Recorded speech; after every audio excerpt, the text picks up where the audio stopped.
Hello friends, તમે બી જો આવી રીતના આર્ટ જો ને તો તમને કન્ફ્યુઝન થાય છે કે આ વસ્તુ શેનાથી કરેલી છે. જો એકદમ બ્યુટીફુલ અને બહુ જ મસ્ત આર્ટ કરેલા છે. તો આ વસ્તુ શેનાથી કરેલી છે તો એની માટે આપણે સ્પેશિયલી ઇન્ક પોલિશ વાપરેલી છે. હવે આ ઇન્ક પોલિશ ક્યાં યુઝ થાય છે એ હું તમને બતાવી દઉં. તો એનાથી આ પરફેક્ટલી આર્ટ થવાનું છે. હવે આર્ટ કઈ રીતે થાય છે તો એની માટે મેં અહીંયા જેલ પોલિશના 2 લેયર કરી લીધા છે ને આપણે રેગ્યુલર મેટ ટોપ કોટ લગાવીએ છીએ. ઓકે, આપણે રેગ્યુલર મેટ ટોપ કોટ આની ઉપર લગાવી લેવાનો છે. જો હું અહીંયા બતાવું ને એ રીતે.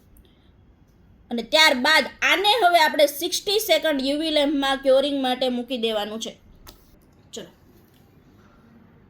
આપણો મેટ ટોપ કોટ અહીંયા ડ્રાય થઈ ગયો છે. ત્યારબાદ આપણે આ ઇન્ક પોલિશ લેવાની છે અને ઇન્ક પોલિશ કહેવાય છે અથવા બ્લૂમિંગ ઇન્ક બી કહેવાય છે. આનાથી બસ આપણે આ એર ડ્રાય વસ્તુ આવશે. આ રીતે આપણે અનઇવનલી જો આ રીતે પેઇન્ટ કરી દેવાની છે, જેનાથી છે ને લુકિંગ બહુ મસ્ત આવશે. અને આપણે અનઇવનલી પેઇન્ટ કરી દીધી. આને હવે આપણે યુવી લેમ્પમાં સુકાવવાની જરૂર નથી પડવાની, બસ આ જ રીતે રાખવાની છે. 2 સેકન્ડમાં એર ડ્રાય થઈ જશે.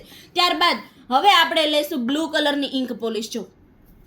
અને ત્યારબાદ હવે આનાથી આપણે કંઈ નથી કરવાનું, બસ આવી જ રીતે આપણે ટપકા મૂકવાના છે. જો સેમ આ રીતે અનઇવન મૂકી દેવાના છે. તમને જ્યાં સારું લાગે ને ત્યાં બસ આ રીતે આપણે ટપકા મૂકી દીધા છે. ત્યારબાદ મેં આ બ્રશમાં કોઈ બી પ્રકારની પ્રોડક્ટ્સ નથી લીધી. બસ આની ઉપરથી જે આપણી એક્સ્ટ્રા પ્રોડક્ટ્સ છે ને એ જો બ્રશમાંથી આપણે આ રીતે રિટર્ન લેવાની છે. બધી પ્રોડક્ટ્સ આપણે બ્રશ રિટર્ન લઈ લેશે. બ્રશમાં મેં કંઈ બી નથી લીધું, મારું પ્લેન બ્રશ છે. ઓકે, ત્યારબાદ હવે શું કરવાનું છે તો હવે આપણે એસીટોન લેવાનું છે અને એસીટોનને જો આ રીતે ઉપરની સાઈડ લાવવાનું છે આપણે. ઓકે, ત્યારબાદ આપણે બ્રશને આ રીતે કોરા વાઇપ્સમાં એકવાર સાફ કરી નાખશું એસીટોન વાળું કરીને. હવે આપણે એસીટોન વાળું બ્રશ લેવાનું છે અને એને આની ઉપર મૂકવાનું છે આ રીતે પાછું. સેમ આ રીતે બધામાં મૂકી દેવાનું છે. જો બહુ ઇઝી વસ્તુ છે, અનઇવનલી જ મેં કરેલું છે. કંઈ બી પ્રકારની આમાં તમારે પ્રેક્ટિસની જરૂરત પડવાની નથી. ત્યારબાદ મેં બ્રશને સાફ કરી નાખ્યું અને હવે આમાં મૂકેલું એસીટોન આપણે પાછું રિટર્ન લેવાનું છે. જો થઈ ગયું આપણું એકદમ જોરદાર. બસ આ જ રીતે હવે આપણે પાછો નેક્સ્ટ કલર લેવાનો છે. બધું એસીટોન આપણે રિટર્ન લઈ લીધું. ત્યારબાદ હવે આપણે પિંક કલર લઈએ છીએ અને એને બી સેમ એ જ રીતે આપણે કરવાનો છે.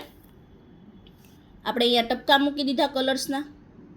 અનઇવનલી તમને જ્યાં સરસ લાગે ને ત્યાં આપણે અનઇવનલી બસ આ જ રીતે આપણે ટપકા મૂકી દેવાના છે. જ્યાં આપણને બેટર લાગે ત્યાં ગમે એવી રીતની ડિઝાઇન્સ પડશે, મસ્ત જ લાગવાની છે. પાછી સેમ એ પ્રોસેસ આપણે રિપીટ કરવાની છે. જો મારું કોઈ બી પ્રકારની પ્રોડક્ટ્સ નથી બ્રશમાં, એક્સ્ટ્રા બ્લૂમિંગ ઇન્ક મેં રિટર્ન લીધી છે. જો મારી બધી ઇન્ક આમાં રિટર્ન આવે છે. ઓકે, ત્યારબાદ હવે મારે બ્રશને સેમ એ જ રીતે પાછું વાઇપ્સમાં સાફ કરવાનું છે. એસીટોન વાળું કરીને સાફ કરવાનું છે. ત્યારબાદ એસીટોન આની ઉપર મૂકવાનું છે. આપણે જ્યાં આપણે ટપકા મૂક્યા હતા ને ત્યાં જ આપણે ઉપર પાછું એસીટોન મૂકવાનું છે. આ વસ્તુ તમે ખાસ કમ્પલસરી યાદ રાખજો.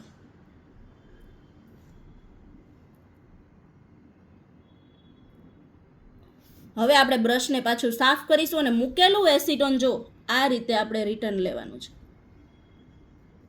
જેનાથી આપણે ટપકા છે ને આઉટર કિનારી મસ્ત આપણને ડાર્ક દેખાવાની છે અને ઇનર કિનારી આપણને ઘાટી દેખાવાની છે. બસ આ જ રીતે અનઇવનલી આપણે પેઇન્ટ કરવાનું છે ને હવે આની ઉપર આપણે રેગ્યુલર ટોપકોટ લગાવવાનું છે. ટોપકોટ લગાવ્યા પછીનું આનું લુકિંગ તમે જોઈ લો. ટોપકોટ લેવાનો છે. બસ જો આપણું પરફેક્ટલી લુકિંગ આવી ગયું. બસ સાવ ઇઝી રીત છે આ બ્લૂમિંગ ઇન્કની.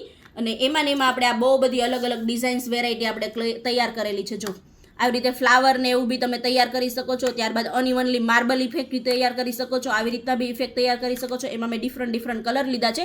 આમાં તમને બધા કલર્સ અવેલેબલ મળી જવાના હતા. તો આ હતી બ્લૂમિંગ ઇન્કનું આર્ટ. અને હા, આ ટોપકોટને આપણે યુવી લેમ્પમાં ક્યોર કરવાનો છે. Okay, bye, thank you.